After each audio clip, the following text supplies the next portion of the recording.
Everything you're saying is evoking in me something that I'm working on right now, which is inspired by Katie Mears, Hey. who I had a conversation with to say that the BTS Center is thinking about public ritual in these times.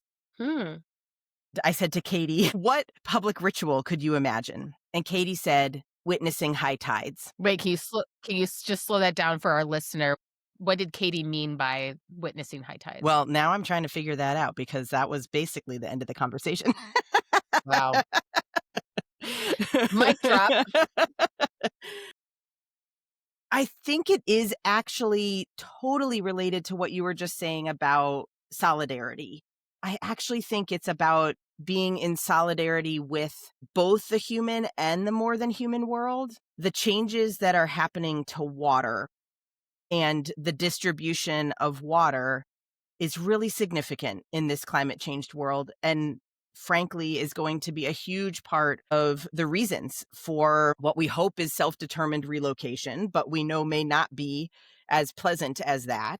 So attending to what water is doing in your location, witnessing, showing up eyes wide open, be present to what is happening with water, to be in a space where grief and collective grief is possible.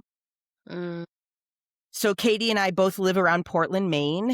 The realities of our coastal communities is that the ocean is rising.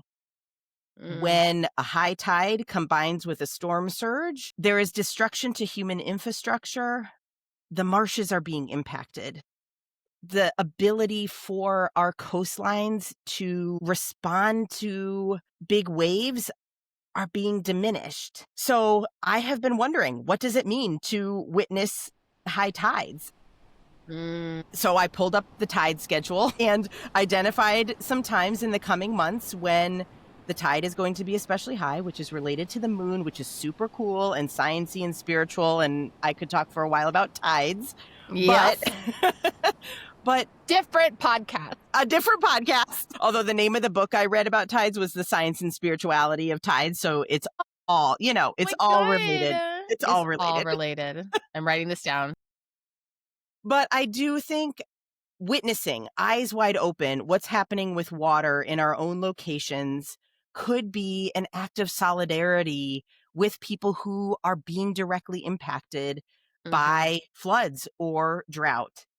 I think one of the best things Katie said, which was really towards the top, but I know you and I both noticed it, was around spirituality being about heart alignment. It's not about some kind of like cognitive, like, Yes. yes, I believe, or yes, I've accepted, or whatever. It's about like an alignment of our hearts. I loved that. I loved that. I do think this is heart alignment. I mean, it's both heart alignment and then heart growth, right? Like that was the other thing, Yes. Katie, like, and you That got was a to nice explore bookend. together. That was a nice bookend. Align the heart and grow the heart. Align and grow. Let's align and grow our hearts. Anyway, I'm in this space of imagining what public rituals can occur. Wow. That might witness, that face reality, that allow space for grief, that hope could emerge from, the kind of like, yes, it's bad and it's still worth it kind of hope. Hell yeah.